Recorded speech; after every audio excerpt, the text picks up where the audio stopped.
Comic story अड्डा पर आपका स्वागत है। तो आज मैं लेकर आई हूँ डायमंड कॉमिक से। कॉमिक का नाम है श्रीमती जी और स्वेटर।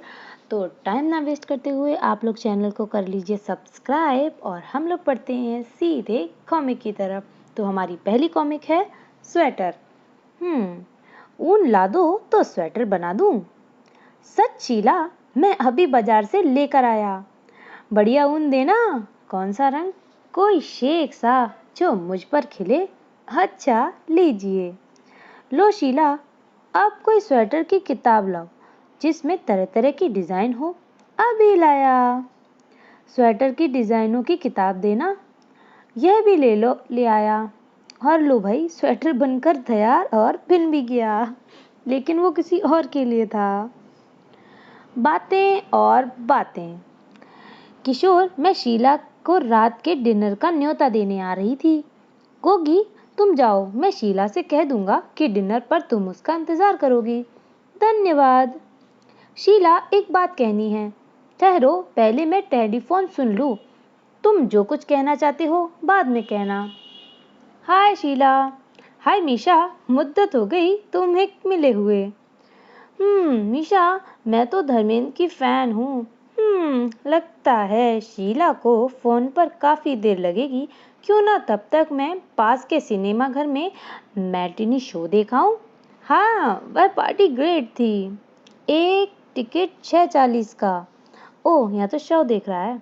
ओह, फिल्म पूरी 3 घंटे में खत्म हुई। शीला नाराज होगी कि मैं अभी तक उसे गोगी के डिनर का क्यों नहीं बताया। वंडरफुल मीशा, सेल साड़ियों की। हाय, ओह, ये तो अभी तक कॉल पर लगी हुई है।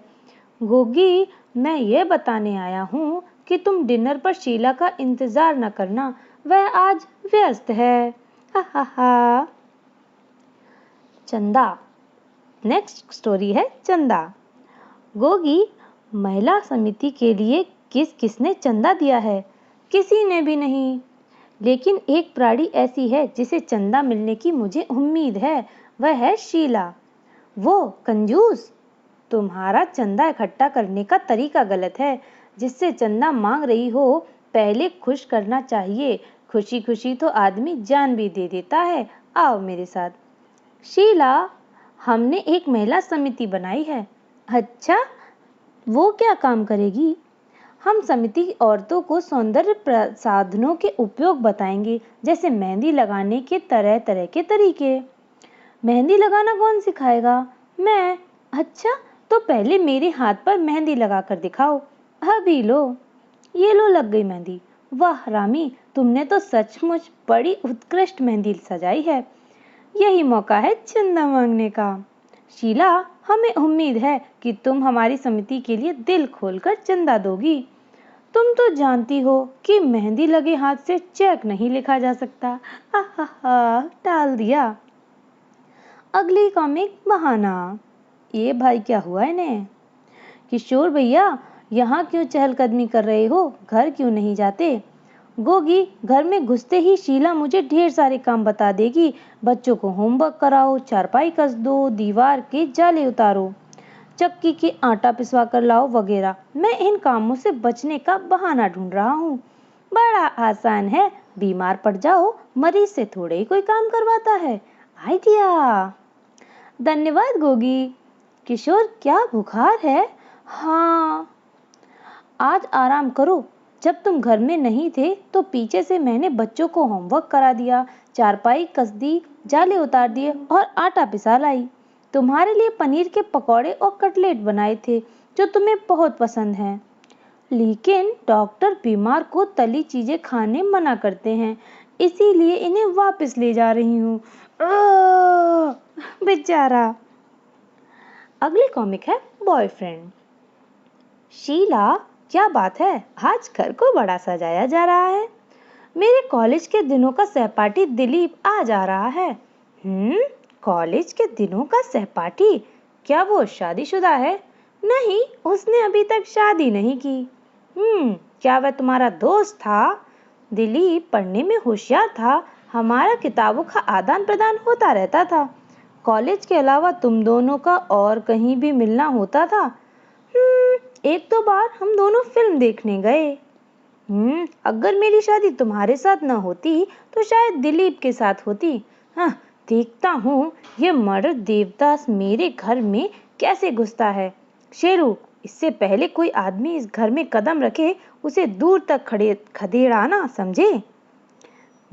यह वही आ रहा है शेरू। भाव भाव भाव भाव। हा हा हा, भगा दिया शेरू ने। किशोर, दिलीप का टेलीफोन आया है, वो नहीं आ सकता है। तो शेरू ने किसे खदेड़ दिया और वो कौन था? हा हा हा। सुबह की सैर। किशोर, आज की सुबह कितनी सुहावनी है। शीला, क्यों ना सवेरे सवेरे मॉल रोड पर दौड़ लगाई जाए, इससे सारा दिन शरीर में फुर्ती रहती है। अच्छा ख्याल है, मैं सलवार कुर्ता पहन कर आती हूँ। वाह, हमने इतनी सुबह यूं ही आलस में गंवा दी। किशोर, देखो ये कानों के आभूषण कितने सुंदर हैं, डायमंड के लगते हैं। शीला, नजर सामने। पहली साड़ी जॉर्जेट, दूसरी बनारसी सिल्क, तीसरी कोटा प्रिंट, नजर सामने। यह ऊनी कार्डिगन इम्पोर्टेंट लगता है। और लो, वो तो नदी में गिर गई जाके। मैंने कहा था ना, नजर सामने। हाँ। स्वादिष्ट खाना। 30 पराठे, 3 किलो पुलाव, 2 किलो गोभी, 2.5 किलो रायता, 3 किलो मटर पनीर, 4 किलो रबड़ी, 5 किलो सलाद। क्या बारात आने वाली है? नहीं, किटी पार्टी की महिला मेंबर का खाना है। खाना अच्छा बना है या नहीं यह पता चल जाए, तभी मैं उसको खिलाऊं। यह तो चखकर बता सकता हूँ। नहीं, तुमने मेरे खाने की कभी तारीफ नहीं की। मैं कोई ऐसा व्यक्ति चाहती हूँ जो निष्पक्ष राय दे सके। मैं हाथ मुंह धोकर साड़ी बदल लूं, तब तक तुम किसी निष्पक्ष व्यक्ति को खाना चखकर उसकी राय मालूम करो।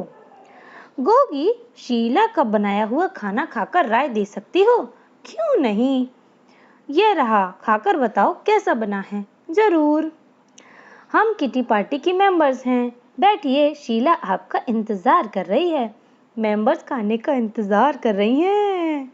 खाने के बारे में राय देने के लिए तुमने किसी को बुलाया है? हाँ, गोगी को।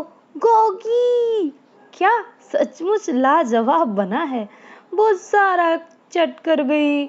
थोड़ी देर हमारे बीच बैठो। नहीं, माँ इंतजार कर रही होगी। घर जाकर मुझे खाना खाना है। हा हा हा। अगली कॉमिक है दिवाली। शीला, मैं मिठाई ले आया। किशोर, पहले मेरी नई साड़ी देखो जो मैंने खास दिवाली के लिए खरीदी थी। ओह, ये साड़ी, बाप रे, तुम मेरे करीब आई नहीं कि धमाका हुआ नहीं। ओह, क्योंकि किशोर की शर्ट पर पटाखे बने हैं। मिठाई क्या लाए हो? 1 किलो मोतीचूर के लड्डू। बस 1 किलो? तुम्हें क्या पता, महंगाई आसमान छू रही है। यह मिठाई बड़ी कीमती है, संभाल कर रखते हैं, रात को लक्ष्मी पूजन के बाद खाएंगे। फिलहाल हम गोगी के घर जाते हैं, उसकी मिठाई पर हाथ साफ करते हैं। रामू, हम थोड़ी देर बाद लौटेंगे। और यहाँ माँ जी, गोगी घर में है? नहीं, आज खाने में मिर्च अधिक थी। मुंह का जायका ठीक करने के लिए गोगी अपने घर की मिठाई चट कर गई, फिर अब तुम्हारे घर गई है। क्या? जल्दी घर चलो। रामू ने कहा, जब तक बीवी जी लौट कर नहीं आती मैं मोतीचूर के लड्डू खाऊं। अगली कॉमिक गंगाबाई। एक सवाल पूछूं? पूछो। अगर तुम्हारी शादी मुझसे ना होती तो तुम किससे करते? गंगाबाई से। गंगाबाई कौन है? है कोई? शीला, 1 कप चाय मिलेगी? गंगाबाई से ले लो। मेरे कप का बटन टूट गया है। बटन गंगाबाई टाकेगी। मेरी घड़ी कहाँ रखी है? गंगाबाई से पूछो। शीला, तुम्हें क्या हो गया है? मुझसे बात मत करो, मैं अपनी माँ के घर जा रही हूँ। स्थिति विस्फोटक होती जा रही है। अगर मैंने इसे ना संभाला तो बेकाबू हो जाएगी।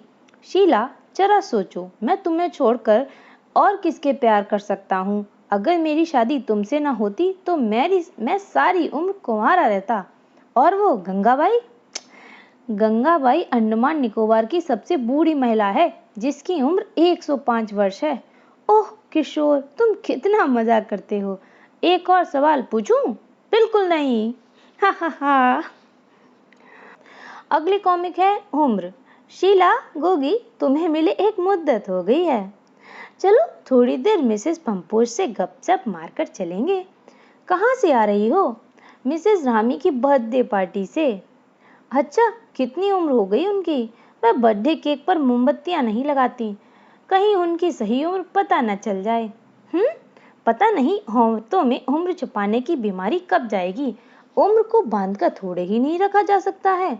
जब कोई औरत अपनी उम्र 10 साल कम बताती है तो मुझे भी अपनी आयु 10 साल घटाने पर मजबूर होना पड़ता है। और यही तो तुम औरतों की बेवकूफ़ी है। तुम यह क्यों नहीं समझती कि सही उम्र बताने से तुम्हारी परिपक्वता और तजुर्बे का पता चलता है। समय बीतने के साथ ही तुम में समझ, बुद्धि और व्यक्तित्व की वृद्धि हुई है। इसीलिए तुम्हें हमेशा एक सही उम्र छुपानी नहीं चाहिए। मुझे ही देखो, जो कोई मुझसे मेरी उम्र पूछता है तो बिना हिचकिचाहट के कह देती हूँ 23 साल। मम्मी, तुमने मुझे मुबारकबाद नहीं दी। आज मेरा 24वां जन्मदिन है। तो हद हो गई। अगली कॉमिक वजन। हे शीला, कैसी हो? हाय मीशा, आज का दिन बड़ा अच्छा है। आओ कहीं बैठकर कॉफी पिएं। आज का दिन अच्छा है या नहीं यह तो मेरे तुलने के बाद पता चलेगा। और वेटिंग मशीन। मीशा, आज का दिन बहुत बुरा है। मेरा वजन 2 किलो बढ़ गया है। मैं मोटापे की तरफ बढ़ रही हूँ। मेरे सारे ब्लाउज तंग हो जाएंगे। मैं डाइटिंग क्लब की सहेलियों के सामने कौन सा मुंह लेकर जाऊंगी? वे सब मुझे मोटी कहकर चिढ़ाएंगी। शीला, सब से काम लो। ऐसे मोटापे से तो मौत बेहतर है। 1 मिनट ठहरो। तुम्हारे थैले में क्या है? ओह, 2 किलो का बाट तुम्हारे थैले से निकला है, जिसके साथ तुम मशीन पर तुल रही थी। ओह, यह तो मैं भूल ही गई थी। हा हा हा। नेक्स्ट कॉमिक है चुनाव। जज हाजी मस्तान, वैजयंती माला और राजेश खन्ना चुनाव लड़ रहे हैं, तो श्रीमती पीछे क्यों रहें? वह हमारी उम्मीदवार हैं। अब वह अपना भाषण देंगी। मैं यहाँ एकत्रित बहनों से यही समस्त स्त्री जाति की प्रतिनिधि हूँ, जो विश्व की जनसंख्या का आधा हिस्सा है। मैं आपके हितों की रक्षा के लिए चुनाव लड़ रही हूँ। अगर मैं जीत गई तो लिपस्टिक, पाउडर और क्रीम पर से टैक्स हटवा दूंगी। साड़ियों को सस्ता किया जाएगा। वाह! सत्यम शिवम सुंदरम, सौंदर्य बोध के लिए गली कूचे में ब्यूटी पार्लर खोले जाएंगे। राष्ट्रीय बचत को बढ़ावा देने के लिए किटी पार्टियों का आयोजन किया जाएगा। विदेशी मुद्रा कमाने के लिए चाट, गोलगप्पे, छोले भटूरों का निर्यात किया जाएगा। इससे दूर मुल्कों में रह रही हमारी बहनें हमारी तरह चटकारे ले सकेंगी। इसीलिए बहनों, अपने चुनाव निशान बेलन को ना भूलिए। बेलन समस्त स्त्री जाति की ताकत का प्रतीक है। इसने बड़े बड़े योद्धाओं को नाको चने चढ़वा दिया है। ई चूहा भागो। कमाल है, मैं इनका भाषण सुनने आया और वे भाग खड़ी हुई। हा हा हा। नेक्स्ट कॉमिक है कैंची। शीला, थोड़ी देर के लिए अपनी कैंची देना, एक फ्रॉक काटना है। रामी, अभी देती हूँ। अरे, कैंची तो दराज में नहीं है। याद आया, 1 महीने पहले सरस्वती उसे ब्लाउज काटने के लिए ले गई थी। सरस्वती, मेरी कैंची। विमला उसे मांग कर ले गई थी। कह रही थी कागज काटने के बाद वो कैंची तुम्हारे घर पहुंचा देगी। शीला, मैं कैंची अभी तुम्हारे घर देकर आई हूँ। शानू, क्या विमला हमारी कैंची लौटा गई? हाँ मम्मी, लेकिन कैंची मैंने अभी रामी आंटी की बेटी नीलू को दे दी। आंटी को फ्रॉक जो काटना था। नीलू, क्या शानू ने तुम्हें कैंची दी है? हाँ मम्मी, मैं उसे मेज पर रख दिया। शीला, ये रही तुम्हारी कैंची। रामी, तुम्हारा ब्रश देखकर मुझे याद आया कि मुझे अपना कालीन साफ करना है। क्या थोड़ी देर के लिए मैं इसे ले जा सकती हूँ? कभी नहीं। तुम्हें अपनी कैंची का पता नहीं वह कहाँ कहाँ गई। मेरे ब्रश का क्या ख्याल रखोगी? हा हा हा। महिला मंच। माधवी, कमला, महिला विचार मंच की मीटिंग में आ रही हो ना?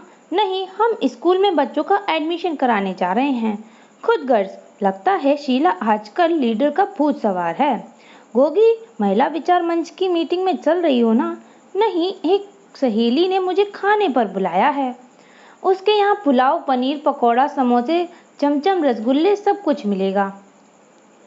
रामी, महिला विचार मंच की मीटिंग में आ रही हो ना?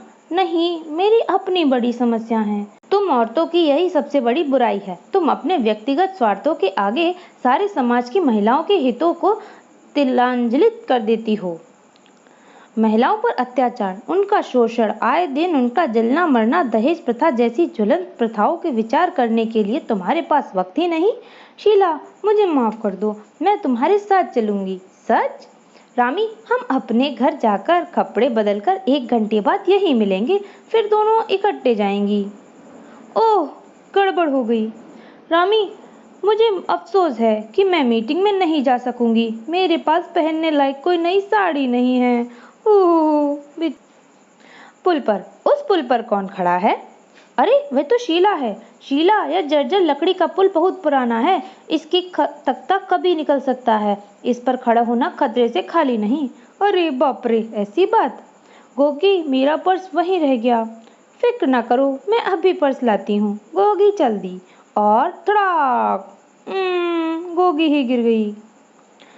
दीवार का छेद। किशोर, देखो, हमारी दीवार में छेद हो गया है। जरा मेज पर चढ़कर देखूं।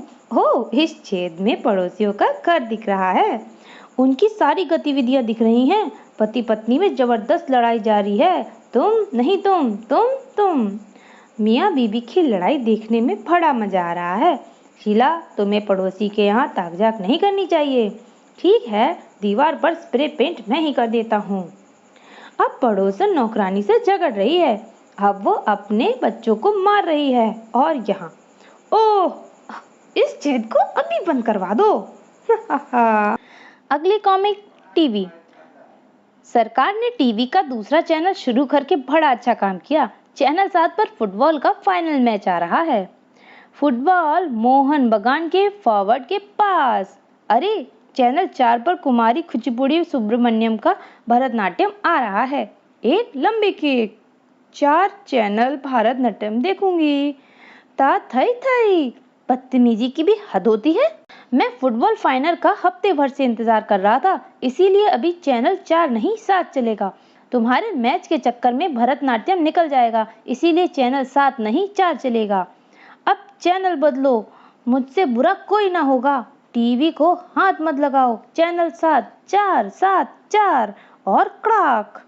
इससे तो एक ही चैनल अच्छा था। हा। सर्कस या फिल्म, हमारी शामें नीरस हो गई हैं। कहीं बाहर जाना नहीं, कोई मनोरंजन नहीं, जिंदगी जैसी ठहर सी गई है। शीला, चेंज के लिए क्यों ना आज फिल्म देखे जाया जाए? बहुत बढ़िया। लेकिन शहर में सर्कस आई हुई है, मेरे ख्याल से उसे देखने चले। मम्मी ठीक कहती हैं। सर्कस तो एक बार देखी 100 बार देखी के बराबर है। फिल्म में कुछ नया होगा। नहीं, मुझे सर्कस पसंद है। फिल्म नहीं सर्कस, फिल्म सर्कस। किशोर, ठहरो, मैं और शैली एक बार परामर्श कर लेते हैं।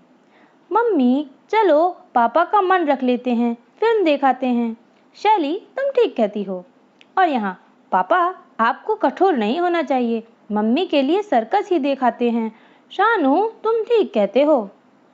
शीला, हमने तय कर लिया है, हम सर्कस देखेंगे। किशोर, नहीं, फिल्म ही देख लेते हैं। सर्कस नहीं, फिल्म, सर्कस, फिल्म। ओह, फिर लड़ाई।